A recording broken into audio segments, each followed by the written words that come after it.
Hello everyone, this is Yoshi542 and I'm doing a new World of Tanks video that I did make promise for over a month, maybe 2 months, but I finally got around to it, although unfortunately I couldn't get any Ace Tanker replays to show off this tank. But I still got a couple of good replays, all first class ones I believe, and you get to see me do pretty well with that. But before we get into the replays, since there's going to be actually 3 replays that we're going to do, we're going to go into what this tank is and the ins and outs as part of the general tank overview of the Chinese Tier 8 Premium WZ-111. Now, the WZ-111 can easily be akin to its cousins, the 112 and the 11114, which is on Tier 9 Chinese Heavy. Now, if you look at the 11114, or if you played it, you've seen my videos in my channel of the 11114. I'll just call it the 14 for short when comparing. It's almost identical in layout. This is the 111. As you can see, it's, if you look at the 11114, almost exactly identical in, at least aesthetically. The difference here in this case is it has a different gun. It has a 130mm gun, so it's going to be a longer barrel. Compare that to the length of the 122, the IS-2 gun that's on the 111. So we'll take a look at the overall modules here. This is the 122mm D25TA. You will see this on at least the IS-2, the T-34-3, the Tier A Chinese Premium medium tank, and the 112, which is the other Tier A Chinese Premium heavy tank. The turret is pretty solid, 230mm thick in the front, 120 in the side, 60s in the rear, and how it's shaped, the normal egg shape that you see in basically other Chinese tanks, both heavy and medium, and even some light. It's very good at bouncing through the front. The radio is inconsequential, but 600-meter range. The engine is what you expect out of the Chinese. It's a low horsepower, but we'll look in Tank Inspector a little bit later because it has really good ground resistance.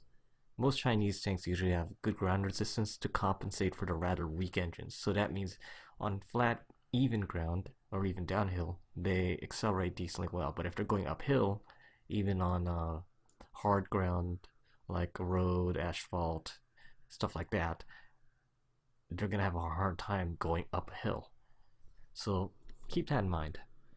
And also the tracks, it's 48 load limit is max, usually filled up, but that's not a big issue. The traverse speed is 26 degrees.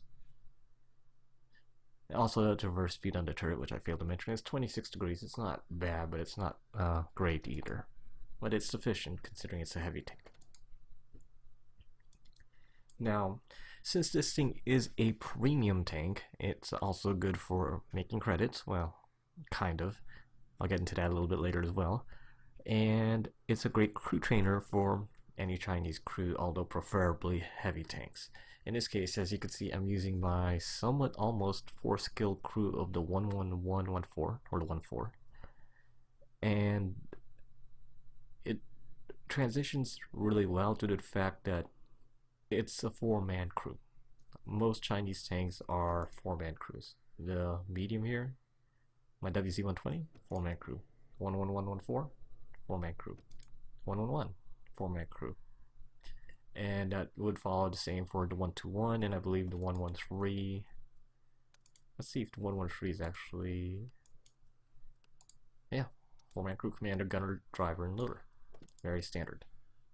So you don't have to worry about needing another loader or radio operator or another whatever. You just have the basic 4-man crew. Now, the thing comes with its own gun, and since it's a premium tank, it's it's automatically elite, meaning you could accelerate crew training, or the EXP that you gain you could convert into free experience. Now, going into the equipment of this thing as well as the shell distribution, this is kind of an odd tank. It has a very inaccurate gun with some horrible aim time and gun dispersion. This thing is the IS-2 gun. That's basically what it is. You're stuck with a tier 7 gun. So you're gonna have to realize that this thing won't snapshot very well. The aiming time. It's a heavy tank, but it has a really slow aiming time at 3.4 seconds. My gunner, he has brothers in arms. All my guys have brothers in arms. He has snapshot. I have a vertical stabilizer. I even have vents. And I did try food on this, but even that didn't make much. It didn't help the accuracy and the gun dispersion of this thing. This thing can be a good brawler. You can't necessarily snipe with this thing. You really can't snipe with this thing, in my honest opinion. The aiming time is horrible, but the loading time is, well, decent. As you can see here, I do have a mod that shows the actual gun reload time with all these things on. BIA, the vents, the loader.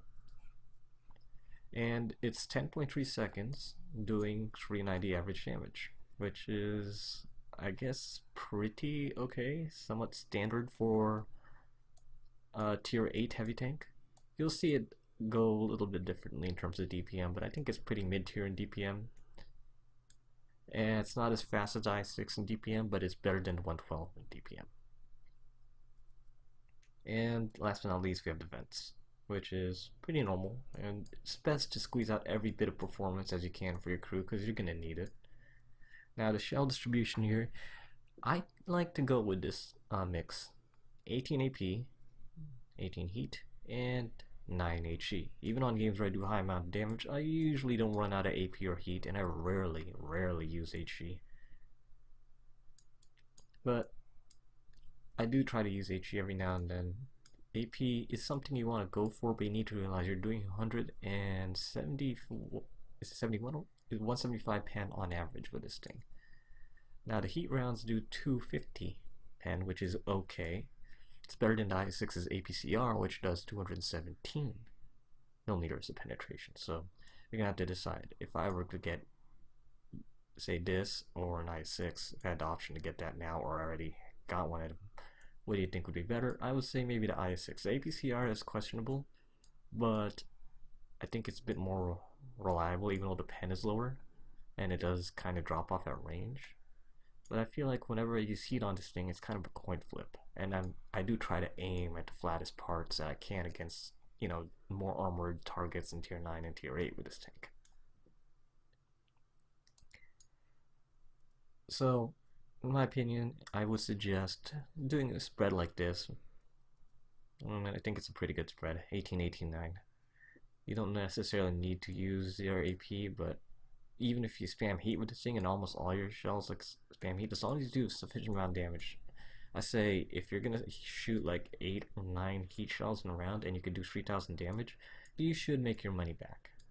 Now, moving on to the stuff that I got here, I have tried mix and match. I have never really found the need to use a fire extinguisher unless I'm directly being shot by, like, say, a bulldog in the back and he's shooting my engine deck and just unloading with APCR to damage my engine, and he might light me on fire. Now I would say something that has a, strong autoloader and a capable APCR penetration, yeah, like various light tanks, then you may need it. But my driver already has preventative maintenance, and if you didn't know what preventative maintenance does, it reduces damage of, or chance of engine fire by preventing gas and oil leakage in the engine compartment. So at 100% of this skill, 25% chance reduction of engine fire. So this thing gets subtracted quite a lot.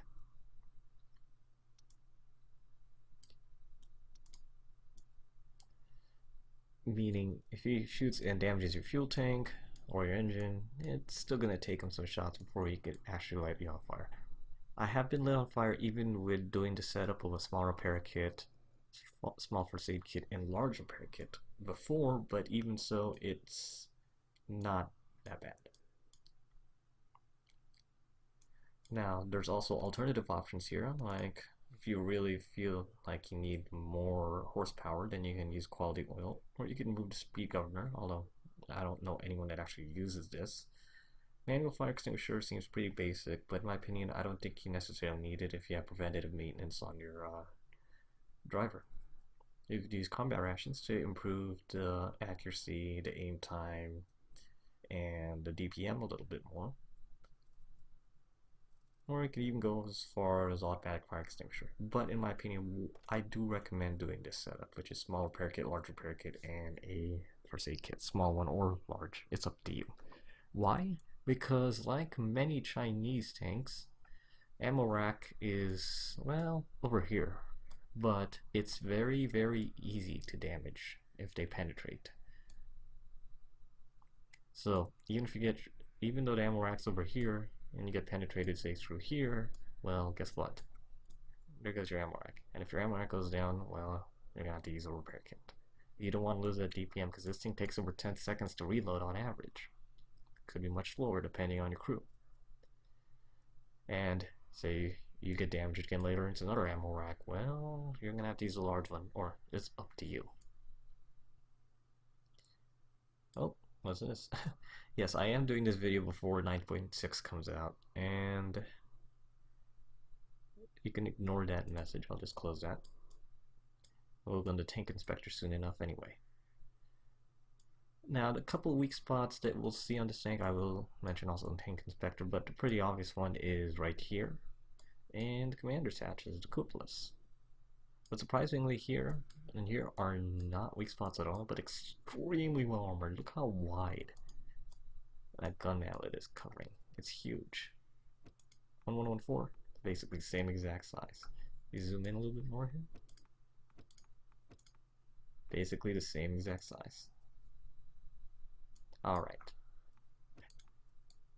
Here, apparently my hitbox mod would show you the weakness points, and I think it's basically identical here compared to here, although it doesn't show it here. There's a weak spot for, I believe that's, okay, the ammo is over here. Ammo racks up to here and up to here. Engines over here, obviously. And you can also damage an ammo rack here, which is sort of obvious since the gun's over here.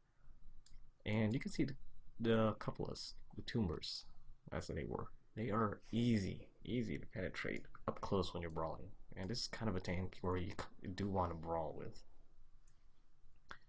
So, in this spot, well, we'll go into Tank Inspector. I'll show you what's up. But I don't think there's any more details I need to cover in regards to the general specifics of this tank within the garage. So, I'll be right back in Tank Inspector to show you what's up. Okay, so we have Tank Inspector running here. And you'll notice that it's pretty standard, as we saw in the garage. The lower front plate is a very obvious target, easy to penetrate with just about anything. That does over 130, 140 millimeters of penetration. The cupolas have very little armor, which is pretty obvious. 150 or so there, around 150 there. The gun manlet is extremely thick. It's hard to get a penetrating shot through here unless you're, I don't know, a really high tier TD and someone made a screw up and decided to put you in tier 10 with this tank.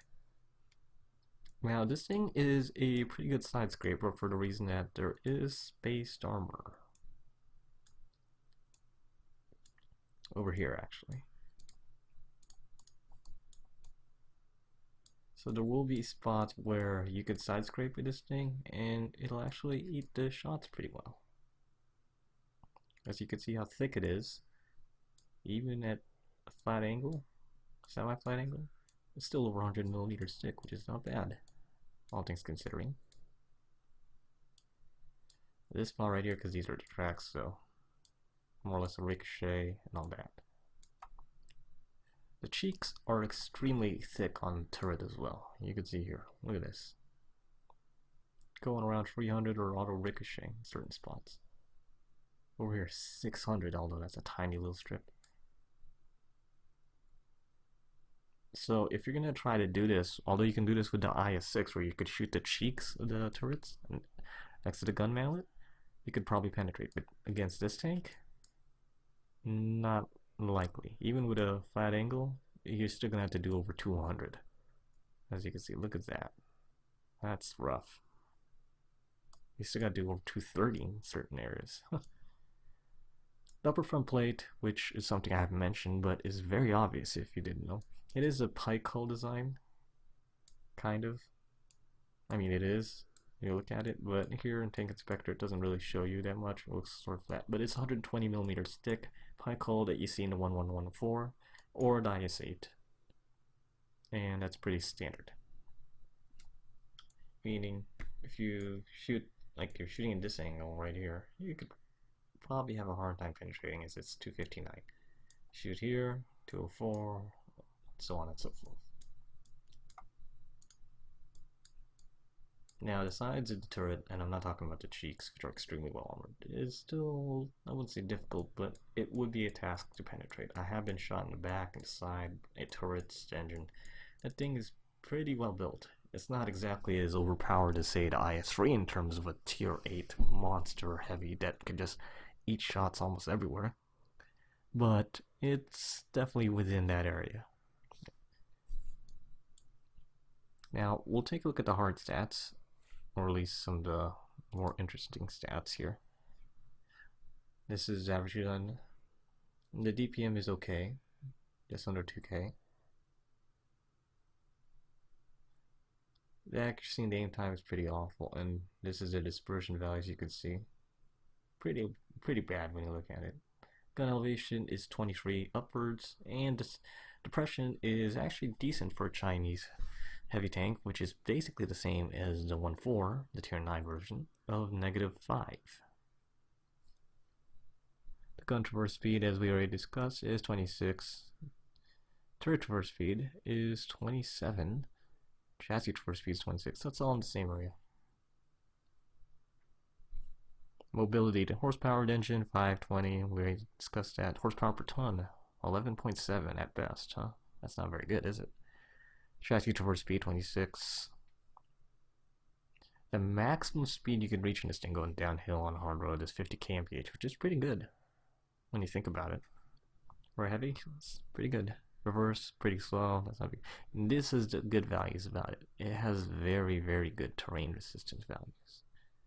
Now, I don't know how to interpret these numbers specifically, but I will say that these numbers are really good, and especially the green arrows pointing upwards are a good thing.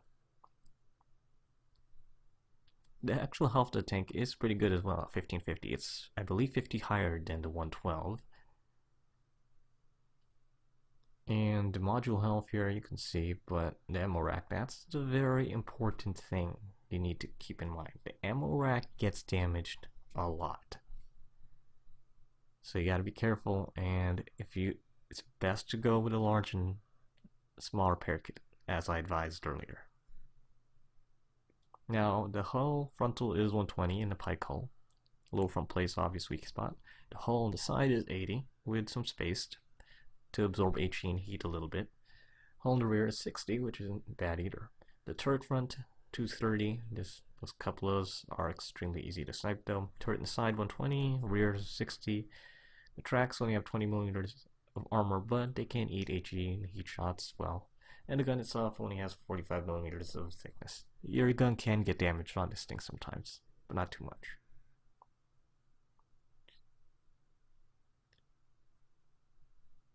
Since this is a premium tank, this is actually one thing that I didn't mention, but probably should have mentioned, although you probably know if you didn't. This has preferential matchmaking. That means that this tank will only see at the maximum tier 9 unless you do a platoon with someone who has a tank that can actually reach tier 10. So if you're going to platoon with someone with a, I don't know, a 11114, the tier 9 version of this tank, then you might see tier 10 with this, which is not a good thing. But if you platoon with people who use preferential matchmaking, or if they're using just other tanks that can't reach tier 10, such as a lower tier tank, then you're good. You'll see tier 9 maximum with this thing.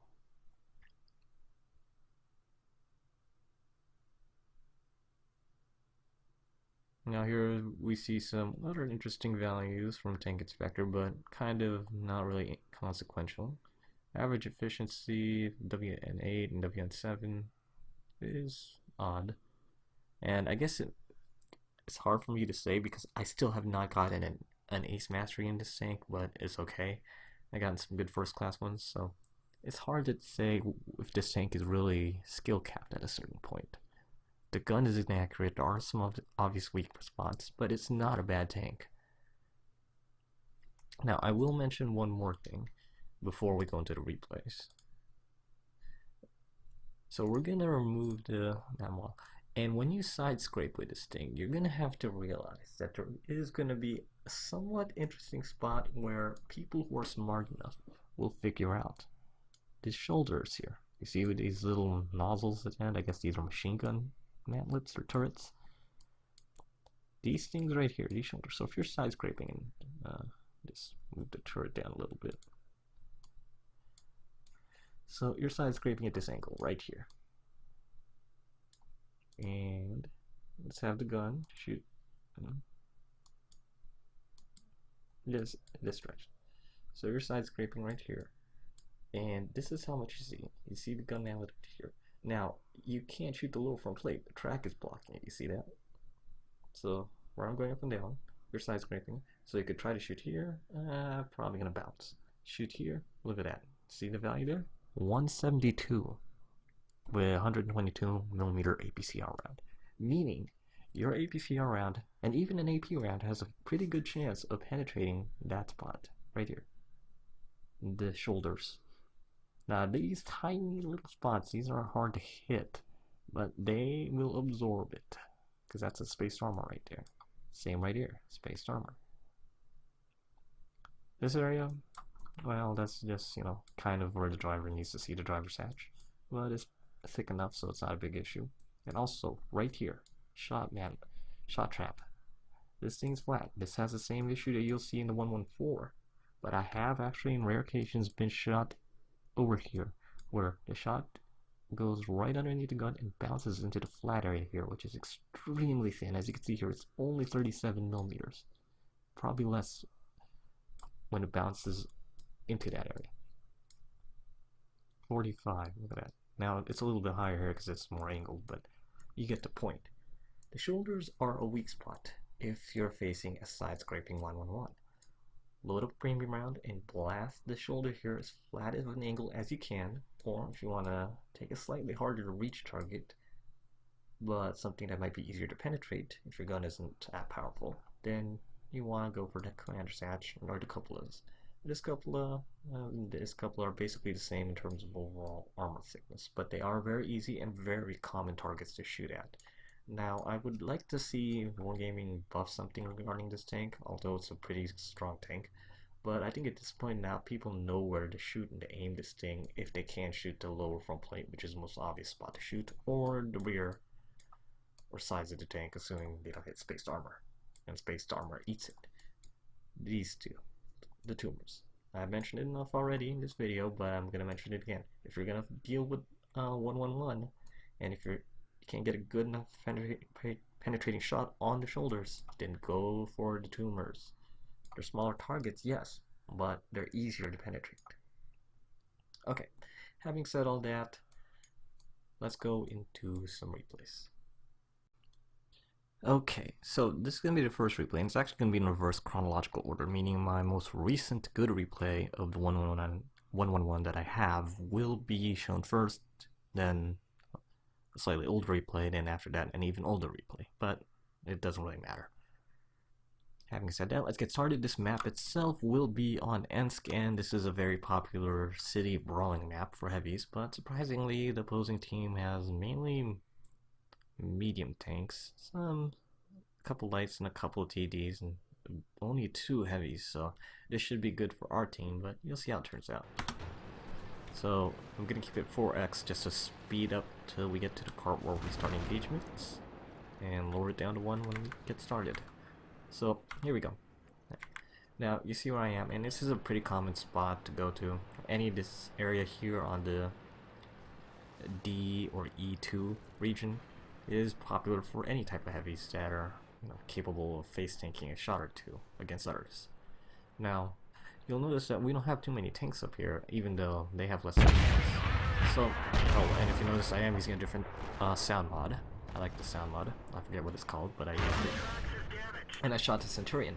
Now that 111 shot at me, but let's pause really quick. He shot me, and I believe he shot the side of my armor, meaning he didn't really do anything. And he shot AP, so that's pretty much going to be a bounce unless he hits a weak spot, which he did not. already down a tank is their uh, Scout Panther killed our Bulldog, which is disappointing. But we have a lot of tanks covering basically railway and the eastern side of the map. Not really on this side of the map, but we don't have to worry about too many heavies going here either, because they only have 2 heavies. The 111 and the Black Prince. And you'll notice me dealing with the Black Prince very soon, and I'm gonna have a hard time dealing with him. I shot that T-34-185, and that was kind of reckless me doing that, but I'm okay with it. Now he starts bouncing. And I'm blocked by the Jumbo here, trying to side scrape outs. Take another shot in, and that's an extremely low roll for a gun that could do up to 400 damage. So that's very disappointing indeed.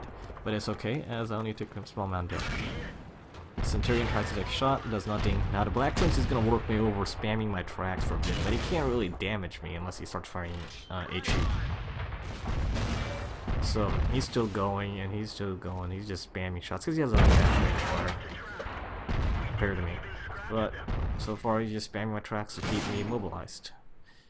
Now I bounced my shot here, and the thing has really good firing, so I'm not going to be able to do something unless I shoot his sides or his rear, or I start loading heat, which is kind of a waste, but I realize I have to do it, otherwise this guy's going to keep me trapped forever. And he's still shooting. I did land the heat shot there, and that one's a nice ricochet, as you saw. Good. A solid hit, and look at that. Pretty good roll. I've done nearly 2k damage thus far. Now I'm gonna actually push in here because I realize, you know, this is getting dumb, and we're down by 3 tanks. So that one hits the side of this turret, and that one was basically a no-go. Centurion goes for a shot, and he bounces. I don't know what he was thinking there. He could have aimed down while I was reloading, but he didn't time that well. Centurion shot my side, but I shot him too. And he's damaged pretty badly. He's gonna shoot my side. I take the risk. I took out his tracks, but I didn't actually damage him. Now I'm gonna go face hug him, but I hope he's dumb enough not to shoot my coupler, and he is dumb enough. T-32 shoots him in the back. He shoots my turret, but he shoots the gun mantlet or something and does no damage. I finish him off with another shot, and he's dead. And the Black Prince is still working over whatever we got in this area, other than me. So now I'm going to try to side scrape, well not yet, but I will. I want to take a shot at this 111 peeking around the corner, or at least I'm peeking around the corner, and he's backing up the side scrape, but he doesn't get anything. So he's actually side scraping, I'm not. So I realized, okay, you know what, I'll side scrape. The AT-7 to my right is dead. And he goes for a shot and he misses, so I use the heat round to hit the cupola to guarantee that he dies, assuming that it actually hits the cupola, not the turret. So it's gotten ugly at this point, but I've done 2,600 damage, 2 kills. We lost a good chunk of our tanks, and they even got a person capping our base. So we got all these guys here, but the distance getting back to our base is not too bad. We should be able to make it to the base in time to stop the cap. Me and the T-32 are going, and I believe the ICU is going to go too. He's kind of bouncing around, deciding whether to help take out the Black Prince or to go help stop the cap. I think he notices when me and the T-32 are going to stop the capper, the capper's on the opposing team, then he'll just stick around with the T-44 and help him out. They're still ahead by 1 tank, and they got two people on cap, so we gotta get in there quick and stop them as fast as possible by at least damaging one of the tanks. One of them is a Super Pershing, which is surprisingly like almost a dangerous tank to me. And I penetrate the Panzer M10. And see? A nice solid hit from the Super Pershing. But my kill got jacked there. I wanted to kill that It's okay, so I move forward, but then I decide to move backward because I don't want to get penetrated by this guy. So I'm gonna let the T-32 take some damage. I shoot him on the turret. Or not. I was aiming for a turret, but I decided to go for the sides, a clean shot. That'll penetrate, right? And it did.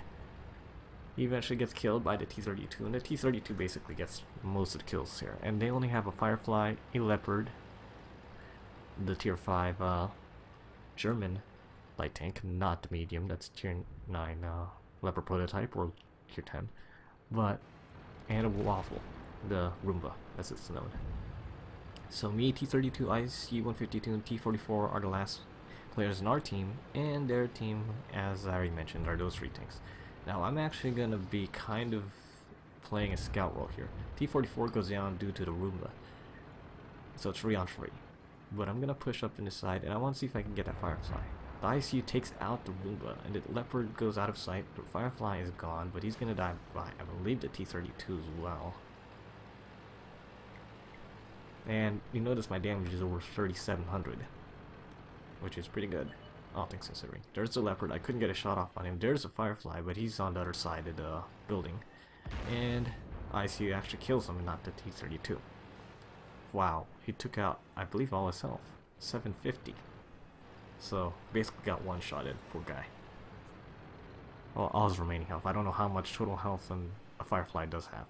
Now, the Leopard's dancing around hoping to avoid me, but he needs to realize the T-32 is going to charge in and kill him. And the game ends with us winning. So here are the post-game stats on that game on Ensk with the 111. And you can see I had quite a few tanks that I basically damaged and killed a couple.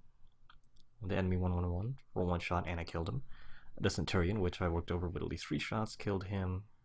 Super Pershing with a couple shots. Black Prince with a couple shots. The Panther with a shot. And the T-34-85 with a couple shots.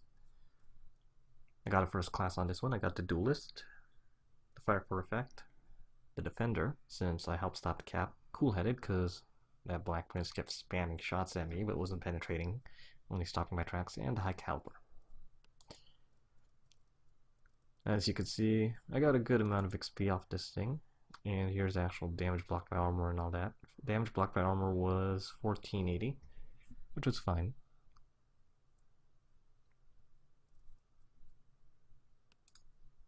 And the base XP was 1268 as you saw, and with premium I got 1902. But since this was bonus for being a premium tier and first win the day on the 3 times weekend, I got nearly 5900 XP off this thing. And since I did use some heat rounds, but despite all that, I made a nice chunk of change, a 53k profit with this thing. If you spend a lot into AP and you actually penetrate a lot with AP on this thing, you will make profit with it. I guarantee it. It's not going to be as profitable as, say, a Yacht Tiger 88, because I think the Yacht Tiger 88 is the best credit earning premium in the game, but it's also one of the hardest to actually make use of. So that has a high skill ceiling compared to this one, which is a little bit more reasonable. But this can still make a good amount of change. Okay, here's the next replay, me playing on Hidden Village, or replay file name, calls it Japan, whatever. So let's get started. Time to roll out. So I'm gonna start it off at a pretty fast speed here, just so I could get straight into it almost instantly. Slow it down a little bit as we So there's the first shot, which was from an SU-101, which is a ricochet. I'm gonna slow this down to about 1/4 and move to free cam, and let's see. He shot me just above the gun mallet, which was basically not a bounce. So we'll speed back to normal and get back into this on my POV. And there's the T-32, as well as the T-21. The T-21 is probably going to bail because he doesn't want to get one-shotted by me since he's already low health. T-32 shoots, but he bounces again. Or bounces, I don't know. I think he shot twice, I'm not sure. I blasted, I believe, a heat round into him, but it didn't do much there. No damage, so I'm going to try to basically point up brawl with this T-32, and he's damaged, but I haven't got a chance yet. There's a nice one that does 381 damage to him, and you can see he's trying to side scrape, but his turret cupola is basically a very easy target right now, especially up close. This turret emo hits me and penetrates for 278. Now that was an AP round, so he's actually not using the big gun that could do 490 damage average.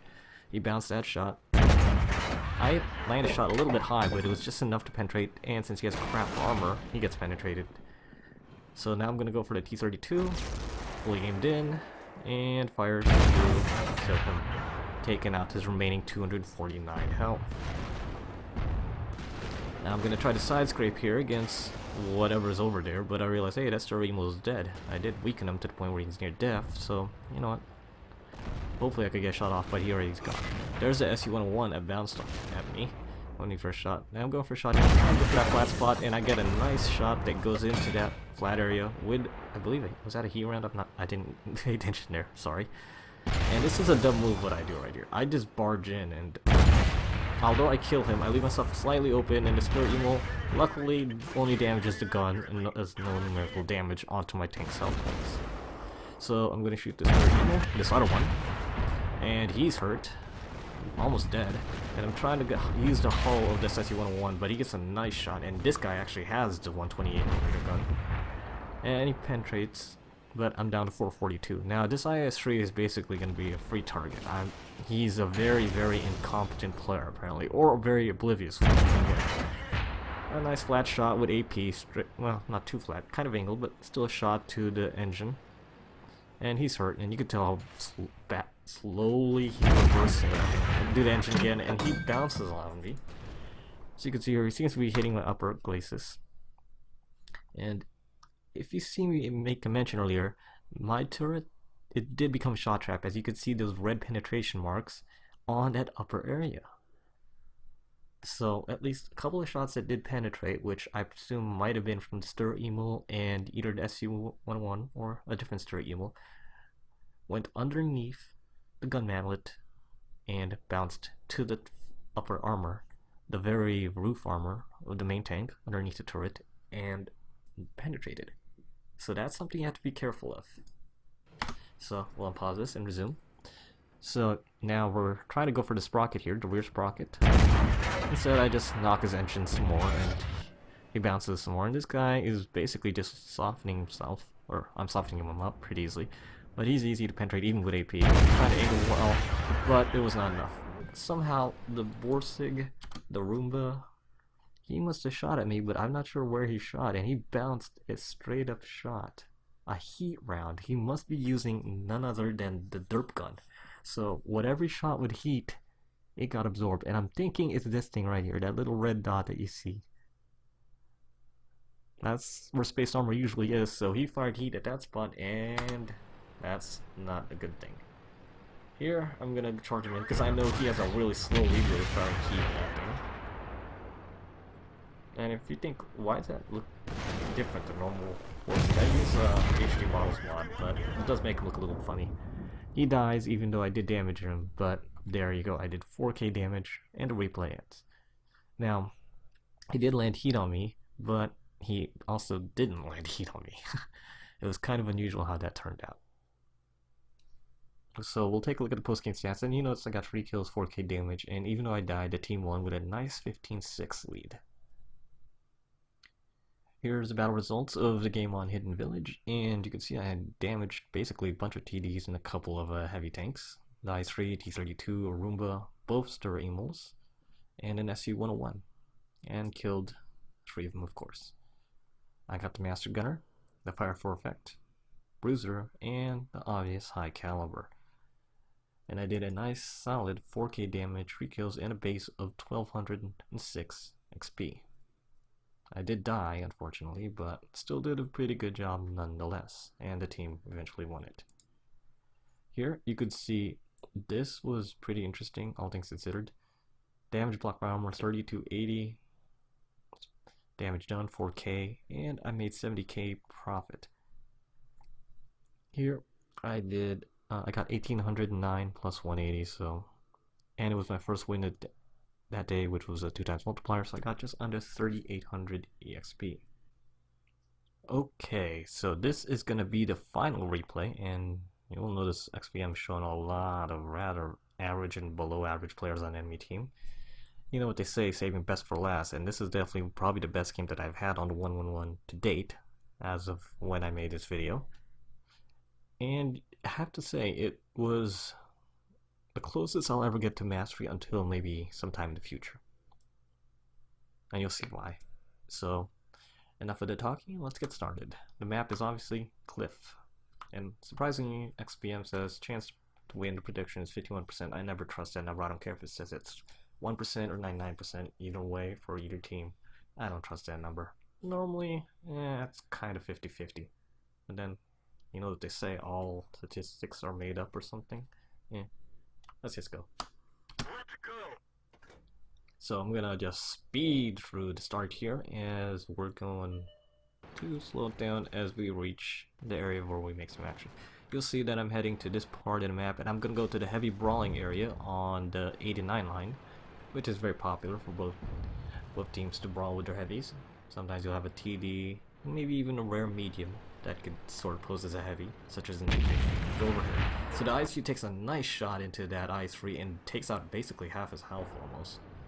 Or actually more than half his health. ISU, I let back up.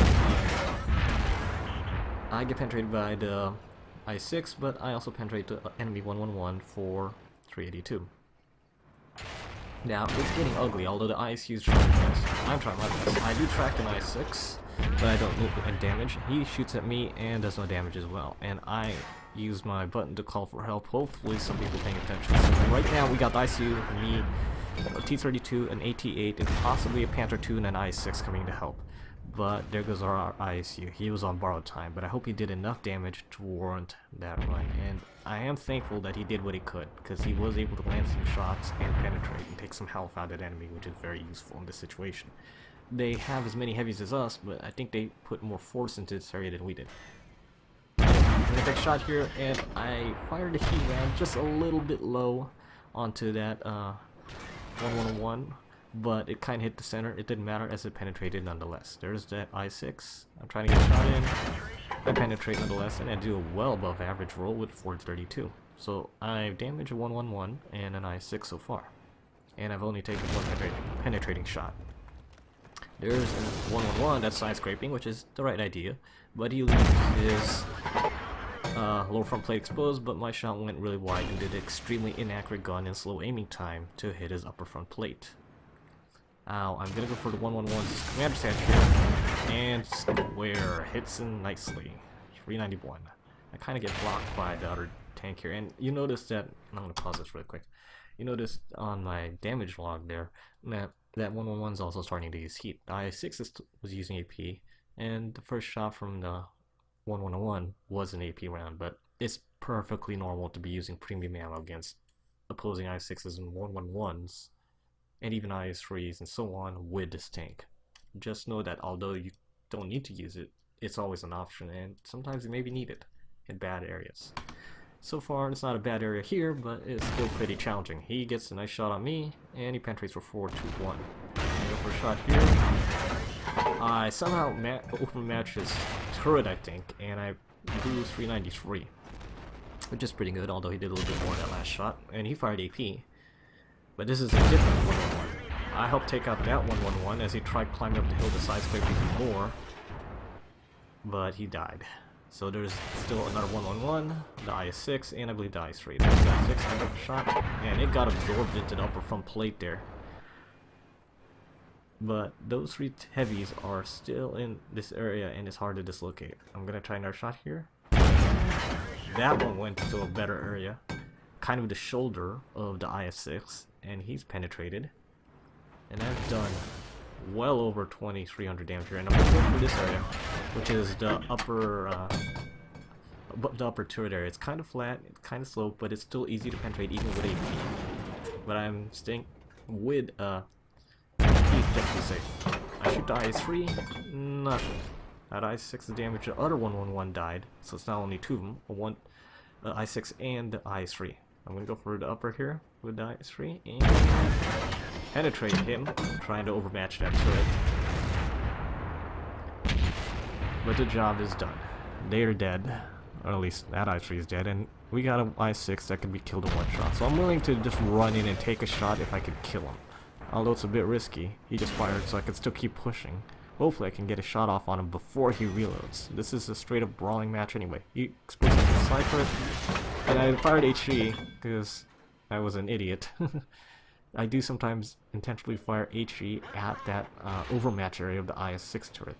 And this was a dumb idea. I could have killed him if I fired heat.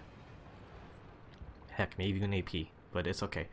So the damage done has been done. I've done over 3,200 damage, and I'm still pushing here. I still got a good amount of health, 700 plus, and our team is winning 12-9. So we have 3 more tanks alive than they do. They only have 3 tanks alive. We have 6, and our remaining tanks that are alive all have at least a kill each. surprisingly, I only have 1 kill as well. There's for free. I shoot him in the side, and he's gonna go for a shot on me. But his gun is as inaccurate as mine, so he's gonna have a hard time. And this is a dumb move that I did right here. Watch. Actually, no, that's not the dumb move. The dumb move is this one. I do shoot him and track him and damage him. But I'm aiming straight through the thing and I'm firing APM. So it'll go through. No, it won't go through. It won't go through that wooden support pillar. So we're gonna push up, and if I aimed a little bit more to the right with the wooden thing out of the way, well, I probably would have killed him.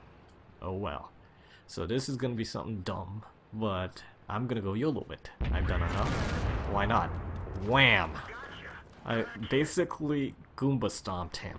I damaged myself, but who cares? He's dead. All that's left now is a Roomba. And I6 is probably laughing at my Goomba stomp. And the RD tells you nice ram, of course. I acknowledge it. And the Roomba is there, at full health camping. Not surprising. I shoot him and I somehow miss. And I think I notice, oh, he's using the derp gun, isn't he? I don't pay attention, but I'm sitting here out in the open and I blind shot, hoping to hit him again. So I'm gonna push up, and there's me and a T-34 and Ferdinand, and the RT is the surviving tanks, while all they got is a Roomba with 128. That Roomba can still kill me if he penetrates, and which has a very good chance of doing. The T-34 is camping up the hill, the Ferdy is kind of in the TD alley, which is best known for, and I'm just gonna sit here and I'm gonna keep him spotted, but if he's gonna go around some other area and shoot his gun, I'm just gonna bob in and blast him. So it's gonna be a game of cat and mouse and me playing a spotter. And there's a nice shot by the T-34 damaging him, and it looks like, oh, is he going for it? Is the Roomba gonna go for it? I want to side scrape, but it's a little risky. So I'm not gonna side scrape yet. Okay, maybe I pop it without paying attention. And I kill him, getting my 3rd kill and over 4,300 damage, plus a suicide, well, not suicide, but, you know, a kamikaze kill, where I Goomba stomped that poor T-34, 3, Chinese Tier 8, premium, medium tank. Ooh, that was a long one. Anyway, so we'll take a look at the post-game stats on this rather interesting replay, and the one that I considered closest to an ace tanker, all things considered, but sadly, it was not. The final post-game results of my stream replay is the one on Cliff, of course, that you just saw. Oh, I don't know why it keeps interrupting me with that. But it was a very, very good game, and I thought I could have made an ace tanker with this thing, but unfortunately, I did not. I damaged a bunch of heavy tanks, including enemy 111s, T-34-3, a Roomba, I-6, and an I-3, as well as killing one of the 111s, a T-34-3, and a Roomba, of course. The damage I did was pretty massive when you put things into consideration here. 4,600, nearly, I was close to 4,700, and I figured if I did a couple hundred more damage, I probably could have gotten an ace tanker with this thing. Basic speed is 1402. Here you can see the stats. I actually blocked nearly 2k by armor. And basic speed after using a vehicle that's premium and the 1402, it goes as high as 2313. Now, if this was on a 3 times or even a 5 times multiplier, I would have gotten a ton of XP off this. I did use a fair amount of heat and all that, so I did make as much of a profit with this thing as I did with other tanks, but how I played that tank in this game, I basically was just teeing off on people and doing a massive amount of damage nonetheless. So, having said that, I have to say that this tank has its ups and downs. It's pretty strong, but if you can get past the really inaccurate gun, a couple of the weak spots that are going to eventually highlight themselves over time, if people are going to realize, oh, okay, I should be shooting here instead of shooting here. It's not a bad tank, and it's a good credit earner, in my opinion, although I find that even though I'm very inconsistent and rather bad with the Yacht Tiger 88, I'd rather use the Yacht Tiger 88 purely to make credits. This tank I kind of use not necessarily for fun, but I would use it here and there to maybe make some credits, or if I'm really sick and tired of playing the Yacht Tiger 88 when I'm credit farming. So this is Yoshi542. I know this video was extremely long, but I did make a promise I was going to do an overview video of the 111. and I did. Thank you for watching, and the upcoming video will be something else. Maybe I'll do a YOG Tiger 88 overview video in future, but with patch 9.6 literally right around the corner, I'm going to have to get a new batch of replays to do so. Having said that, thank you for watching nonetheless. If you did enjoy this video, please like, comment, and subscribe, and I will see you next time, or whenever I do another video. Or whenever Armored Warfare comes out so I can finally start streaming, goddammit.